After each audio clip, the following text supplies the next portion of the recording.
Tumulay na tayo sa gitna guys. Mainit. Ito dito. Para mas makita natin yung mga ibang klase. Dito, ayun, glowfish pa rin. Ang dami. Ito yung mga angelfish. Ito yung mga halos maliliit pa. Ayan, ang dami rin. Then dito, meron na mga goldfish. Uy, ang ganda ng mga goldfish nila dito. Ayan guys. Medyo maliliit lang ng konti. Pero ito yung mga nabibreed na nila. Alright, ito naman yung mga malalaking goldfish. May oranda, may rancho, may blackmore, may kaliko. Ayan. Grabe, ang ganda. Even when you feel low, you can still go. Even when you feel slow, you can still go. Even when there's no hope, you can still go. I never answer to no, man, I still go. Go, go, go, go, go.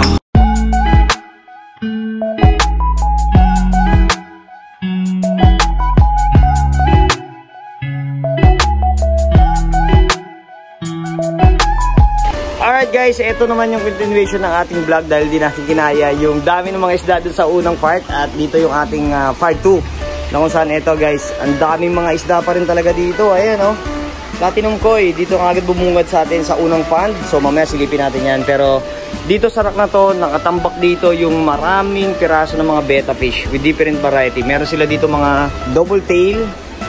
Ito, may mga double tail sila na betta fish. Ayan. Tapos meron sila ditong mga crown tail. May mga crown tail sila dito. May nakita tayo mga bill tail, mga ordinary. Ayan, marami dito guys. Ayan o. Ito pa, iba-ibang klase guys. Ito, mga bill tail. So, hundreds din yung mga naan dito, mga betta fish. Kayo na lang bahalang sumipat dito guys dahil marami kayong pagpipilian. Mga different color at different variety ng mga betta fish na naan dito. So, isa rin to sa mga highly advisable sa mga mag-i-start sa fish keeping, lalo na kung gusto lang nila no, na mag-start. Dahil etong betta fish is napakadaling alagaan and then low maintenance lang, no? Pero kahit ganyan sila is kailangan bigyan din natin ng magandang lagayan. Although yung dito is mga mga nakalagay sa small jar, pero kasi yung mga betta fish natin dito is madaling maubos, no, dahil sa dami ng mga pumupunta rito at bumibili. Kaya mga temporary lang kasi ang betta fish kailangan nasa tag-iisa talagang lagayan yan, no? Hindi pwede silang sama-sama unless kung sorority, lahat ng mga female. Pero yan, mga naka per jar sila dito para hindi gaanong ma-stress. Alright, so punta tayo dito sa part na to. Mamaya na natin sisilipin tong mga pan.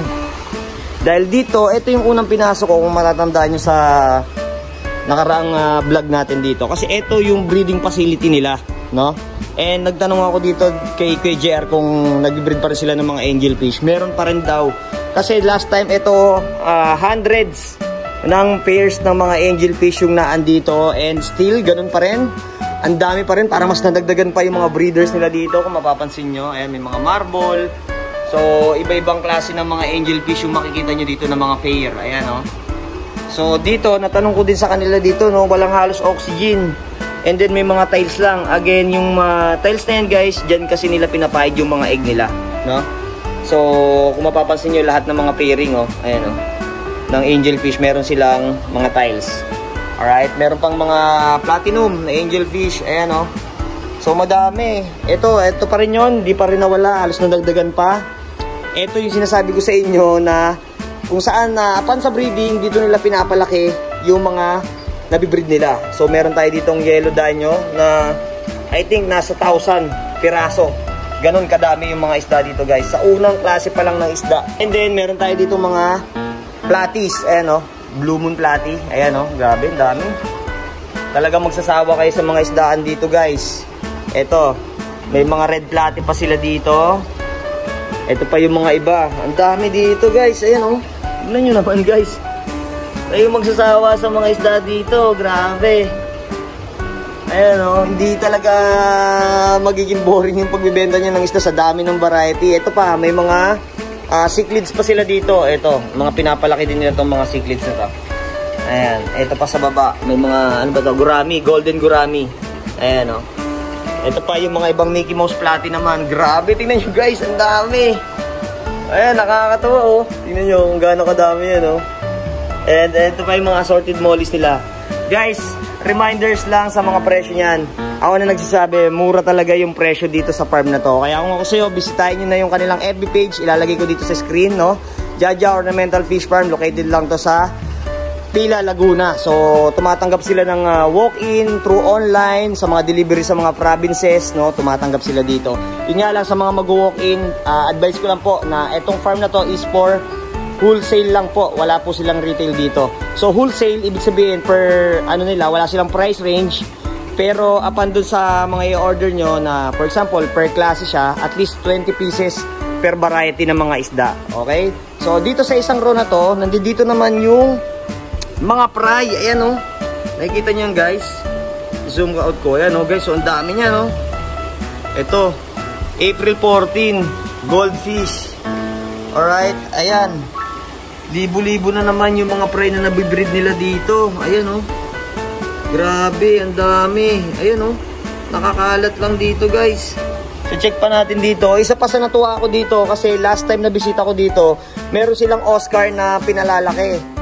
And nabanggit sa atin ni KJR na naka-ready yun for summer. So since summer ngayon is ang kagandahan at ang good news sa atin is nakapag-breed na sila, no? So puntahan natin yung na-breed nila na Oscar. Ang kagandahan pa dito guys ay pinagsama nila yung tiger at saka albino. Ito guys oh, ayan, pakita ko sa inyo. Ito yung breeder nila. Ito yung albino. Ayan, and then ayun yung long fin na tiger. Ayan guys. Ito kasi nakikita ko to sa pan pa lang dati, pero nilagay na nila dito. Iniwalay nila na dahil ito nga yung kanilang mga fry, no? Halos hindi na fry to eh, mga jubies na to eh, maliliit lang ng, medyo malalaki na rin, ayan oh. Nakapag-breed na sila dito. Ayan guys, ang dami niyan guys. So, hindi ako nagkamali na soon makakapag-breed sila dito na talaga. Ayan oh, ang dami niyan. So, abangan nyo to. Marami silang mga stocks na lalabas ng mga Oscar fish. Alright? So, dako naman tayo dito. Dito sa mga pond na to, meron tayong napansin dito kanina na mga balloon mollies. Ayan oh. Ang dami niyan din yan guys. Ayan oh. Ayan. So, mixed color na rin yun dito. May black balloon, may platinum, may cheetah, may marble. So, iba-iba. Ayan. So, dito, eto, pasukin naman natin tong side na to. Dito, meron silang mga goldfish. Ito pa yung mga goldfish nila. Yung mga na-breed nila na mga halos juvenile pa grow out, dito na nila nilalagay. Bago nila ilagay dun sa mismong main tank nila. Ayan. So, ang dami niyan guys. Ayan, oh. Tingnan nyo kung gaano kadami mga isda dito. After nyan, kapag wala nang laman yung isdaan nila doon, dito naman sila kukuha para i-display yung mga bagong stocks na galing sa pond. Alright? Ito pa yung mga ibang mollies nila. So, with different color din and variety. And dami dito guys. Ito naman ay... Kaya anong mga isda nandito? Danyo mga danyo yung nandito. Ito, meron pa tayo nakita mga mollies. Ang dami. Yan guys, oh. Uy, may mga ano, breeder size ng mga glowfish tetra. Tapos may mga ano. Teka, kunin natin guys. Pakita ko sa inyo. Ayan, oh. Mga green Sumatra. Ayan, malalaki guys. Ayan oh. Ang dami. Ayan oh. Tingnan nyo guys. Oh. Mga quality lahat guys. Ayan oh. So, ayan, ang dami dito. Check pa natin yung iba. Dito, may mga gurami tayong nakita dito. Ayan oh. Iba-iba, may mga cichlids din. And then, dito naman sa kabila. Uy! Alright, meron tayong nakita ditong mga RTC, red tail catfish. Ayan o, nakatago dyan sa PVC. Yung iba nandun sa gilid. Ang dami din nila. Ito, mga ano din to. Uy, may mga itlog na rin yung mga glowfish tetra na. Guys, sa glowfish tetra nila dito magsasawa kayo. Sobrang dami at ang lalaki. May mga jumbo size sila dito. And then, ito, meron silang mga mollies dito. Ayan o, mga breeder size din. Mga platy nila. Ayan, kayo na lang bahalang mamili talaga dito guys. So check pa natin yung ibang isda na makikita natin dito.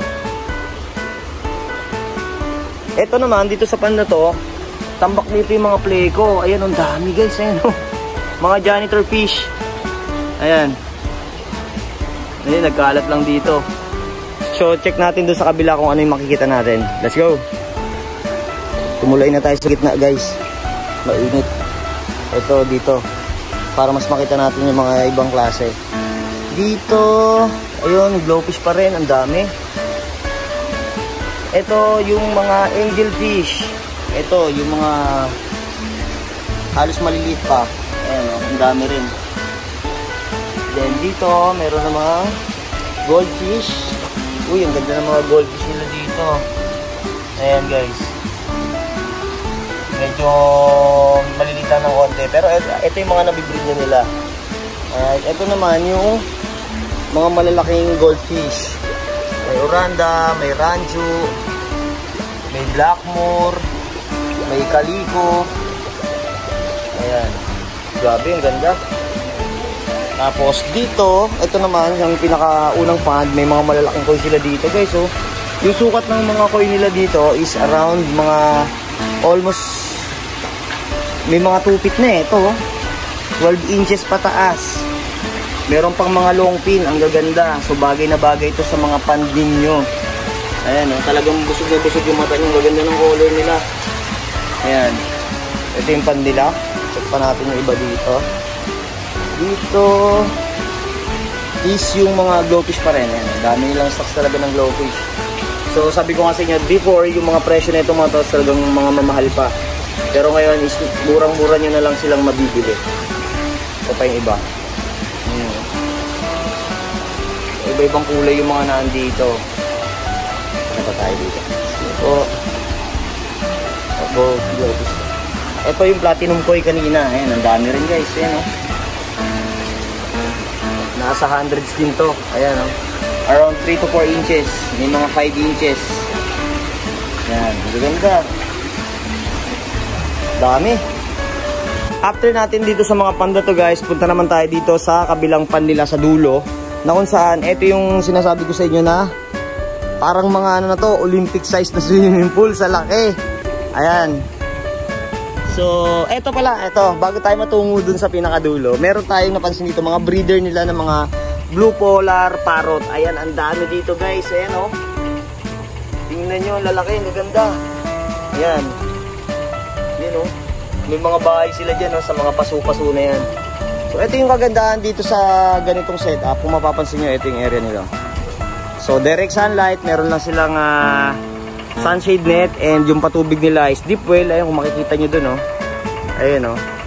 Ang lakas ng patubig nila dun. Ayan. Dito. And then, overflow lang yan. Dito sa mga kanal. Pero dito, minsan may nakikita ako mga nakakalat lang yung mga isda, oh. Inaanad-anad lang. So, dito, may sa kabilang pond. Diyan pa rin. Polar parrot pa rin, ang dami. Then mga goldfish, ito. Oranda, ayan, ang dami rin dito guys. Grabe guys, ang dami rin. Ayan oh. Kita nyo? Pag pumunta kayo dito guys, ako na nagsasabi, sobrang mag-i-enjoy kayo dito sa farm nila. Ang isang nagustuhan ko rito, organize yung kanilang farm, malinis at wala kayong halos maamoy na malansa, no? Sa mga masiselan, pwedeng-pwede kayo pumunta dito. Ito, mga gapi. Yan, mga pang beginner na gapi. So, pang pet quality lang. Tapos dito, ito naman is mga colored skirt. Yan guys. So, bira na kasi tayo nag-vlog-vlog ng mga isda eh. Galing tayo sa crayfish. Kaya yung iba rito, halos hindi na natin kabisado. May mga bago na palang nilalabas ngayon. So, hindi na tayo updated. Ayan, ang dami guys oh. Oh, lumot pand lang din. Pero halos lahat quality yung mga isda nila dito. Ito, ayan oh. Mga breeder size pa rin ng mga glowfish. Ang dami, magsasawa talaga kayo dito guys. Ayan o. So yung dun sa side na yun, di pa natin yung nag-check. Kaya mga ilang hektarya tong farm dito sa area? 1 hectare. Ayun o. So by the way, ito pala si Kuya JR. Dating na pictures dito. So siya yung nagme-maintain dito ng buong farm facility. Yan. Katiwala nila ma'am at sir. No? So, siya rin pala yung mga dahilan kung bakit maraming isda ngayon. Mga binibreed. Kay JR, yan. Pagka bibisita kayo, pwede kayo mag-ask kay JR. Tapos, punta naman tayo dito sa kabilang pond nila kung ano yung mga makikita natin dito. Let's go! So, ito yung pinakagusto ko at tsaka na-miss ko yung mga dumadayo ako ng mga farm, no? Para bisitahin yung facility and then may pakita sa inyo. Kasi hindi naman lahat ng farm pumapayag talaga na magpabisita at magpa-vlog para may pictures yan sa inyo. Kaya kung kayo nakatutok dito at bago pa lang sa channel, baka pwedeng paki-like, share, and subscribe na rin dito sa ating channel para mas marami pa tayong mapuntahan ng mga farm at pwedeng i-feature sa inyo. Alright? So dito may mga plati pa rin. Ayan o, ang dami. Guys, kahit sobrang trikang araw pero nai-enjoy ko yung pagpunta talaga dito. Kasi yung mga area nga na ganito, bihira naman natin sila nabibisita. So dito sa area na to, halos nabanggit sa akin parang puro prey yung nandito, so halos walang laman. Pero dito sa area na to guys is ang dami ng mga danyos. Ayan, with different color dito guys. Libo-libo yung mga danyo na makikita nyo dito. Ayan oh, mula dito hanggang dito sa dulo. So meron silang 2, 3, 4, 5, 6, no? Ito yung sinasabi ko sa inyo, Mala Olympic swimming pool na fish pond dahil sa haba, no? At ang daming mga isda na naandito ngayon. Ito guys, oh, di ba sinabi ko sa inyo sa mga irrigation, yung mga overflow nila. Andito lang yung mga isda, ayan, nakakatawa, oh. Ayan lang, nakakalat lang sila dito. Gusto nila kasi maagos yung tubig, eh, ayan, oh. Pero nag-stay pa rin sila dyan, ayan, ang dami, oh. Nakakatawa. So tara, labas tayo ulit. Dito naman sa unang pond, dito sa, ito iba pa to eh. Ito yung 6 na malalaking pond nila. And then dito, meron pa rin 6 na, which is yung mga nandito is mga goldfish. Mga feeders naman yung nandito na mga malalaking size. Ayan o. Kita nyo yung mga yan, yung mga orange na yan. Tingnan natin kung makakapunta sila dito. Ayan o. So ang dami yan guys, ayun o. So, dito sa kabila, ito mga piniprepare na tong tank na to. At ito danyos pa rin. Marami pa rin sila dito. Yung iba nasa ilalim. Dito may mga mollies, may mga goldfish. Ayan. So baka may mga magtatanong sa inyo, bakit sir pinagsasama yung goldfish at saka yung molly? Actually dito guys, sa area nila na to ay pinagsasama nila yan kasi dito kadalasan yung mga na-harvest nila ng mga maliliit at pinapalaki na lang. No, mga goods naman yan kasi hindi naman mga territorial yung mga yan. So pwede pang community. Kaya makikita nyo, halo-halo, may danyo, may balloon molly, may mga goldfish na maliliit. So pwede naman yan guys. Tsaka malaki naman yung area at maluwag. So hindi naman yan magiging problem dun sa mga mortality. Ito pa. Ito, kapag nakita nyo yung mga ganitong klase na may mga saging, hanggang dun sa dulo, ito mga nire-ready nila tong tank na to para sa mga panibagong harvest na ilalagay nila. Ayan. So ito yung pinakadulo. Ito dito sa kabila mga danyos pa rin na malalaki. So ito yung pinakadulo guys. Pakita ko sa inyo, ayan. Ito yung kabuuan ng pond. Ayan oh. Doon tayo galing kanina sa unahan, which is andun yung mga showroom ng mga isda. And dito naman yung mga pond. So nabanggit sa atin ay meron pa sila dong extension ng mga pond, yung bahay na yon. Meron silang additional na mga hapa doon sa pond na yon. Last time din na nabisita natin na ganun pa rin pero mas marami nga lang ngayong nabago pagdating sa mga isda. Sa klase, sa dami, mas nag-triple ata yung volume nila ngayon at mas gumanda lalo yung farm dahil nga ang dami nilang bagong construct na mga pond, no? Which is before, ito pa lang yung mga binibisita natin na ngayon meron silang additional na showroom, alright? So guys, after natin dito sa mga pond na to, dito, ito yung pinuntahan natin ngayon. Meron ako napansin pala dito, andito pa yung mga albino Oscar nila. Ayan o. Alright, ayun, ang dami rin pala. Ito pa. Meron pa sila dito, ayun, may kasama pang koi. So ito pala yung mga pagkain na binibigyan nila dyan guys, mga BBS. Doon sa mga small fish. Alright, so kita nyo, talagang nag-invest din sila sa mga gandang pagkain para quality yung mga isda. No? So dito, yung mga styro nila dito, meron tayo nakita dito. May mga goldfish at mga magagandang angelfish, no? Ayun guys. Ito yung sa likod, meron sila dito mga corridoras. No, dami rin guys. Meron pa pala nakatago dito. Guppies, meron din. Ayan. Alright. So check tayo dito sa labas. So So, eto ngayon, natsyempohan natin si Kuya Ras na naglilinis ng ng pond. Eto. Kaya ginagamitin nila ng pressure washer. Ayan, si Kuya. Mukhang talagang matagal na yung lumot na, Kuya Russell Eto guys. So, kapag i-ready nila yung pond na to, ganyan yung ginagawa nila. Kumbaga parang dinidip clean nila yung pond para matanggal din yung mga lumot kasi makapal na yung mga lumot.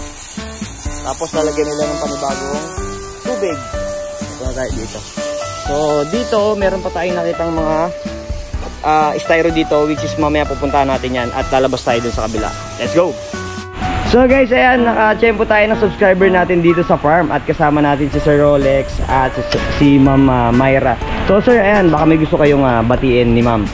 Binabati ko po yung mga mahal namin suki, lalo sa mga mahal naming mga tayabasin. Ayan, ayun, nandito kami kasama namin si Sir Fishkada. Ayan, namit namin personally. So, ayan, nagpapasalamat kami kasi ayan nga, napasama kami sa vlog niya. Ayan. Alright, sir, promote natin yung pangalan ng Rolling Stone, nabanggit mo sa akin kanina, no?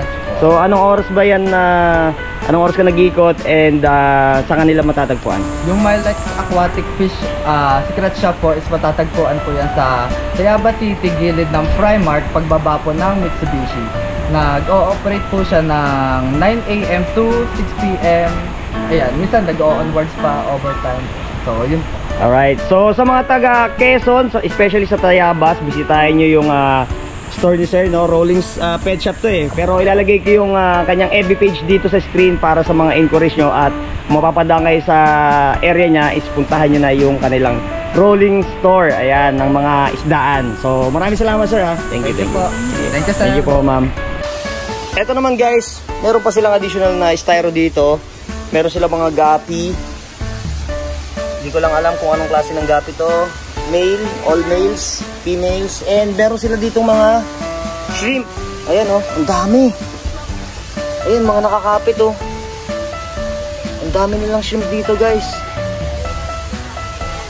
Tapos eto red cherry, blue velvet, yung mga naandito. Ayan ang dami guys Ayan So pinapakain lang nila ng mga dahon-dahon dito. Tapos eto, may napansin ako dito. Meron silang crayfish. Ito yung mga fortune lobster, mga orange, Clarky yung iba tinatawag. And ito, may naabutan tayo, nag-breed Ayan guys, nag-breed sila. Nakakatuwa. So yung size ng mga nandito guys, merong mga sukat to na mga 3 inches to 3.5. Males and females, Naabutan natin tanghaling tapat Nag-mating sila. So ito pa, ang dami. Ayan So imagine niyo dito, tab lang, walang aerator, walang cover, kangkong lang katapat, Ayan. Ito pa. So baka may matsempohan pa tayo dito. Ito pa yung iba guys, ayan Dami. Alright. Gaganda rin nakakatawa. Tapos dito meron tayong naabutan dito ng mga ARC, Australian Red Claw. Ito is may mga around 2 to 3 inches, ayan Yan, mga ARC nila. So kukunti lang, pero mas marami yung mga ganitong klase ng crayfish, itong mga fortune lobster. Yun napaka-solid, ayan sana marami kayong ma-breed. Ayan, nag-breed sila guys, nag-mate sila. And dito, dako naman tayo dito. So naikot na natin tong area na to hanggang dun sa pinakadulo. And pinakita ko na rin sa inyo tong showroom ng mga isda nila dito. Ayan, so naglalaki ang mga tank. Halos lahat 50 gallons to. Tapos ito dati, mud pan pa to dati, hindi pa to concrete. So nakakatawa lang kasi nga ang laki ng improvement nila ma'am Hindi ko rin inaasahan na ngayon na pagbalik ko is ang dami na talagang upgrade. Tapos yung ito nga, dati kasi puro putik pa to pag napunta kami. Pati itong hallway na to, lupa pa, So panigurado ito sa susunod, sisimentohin nila Ma'am at Sir. Tapos ito dati, alas ko konti pa to dati. Ilan pa lang to, hindi pa sagad to dito So ngayon hanggang doon na sa dulo, may mga hapa na yung mga naandun.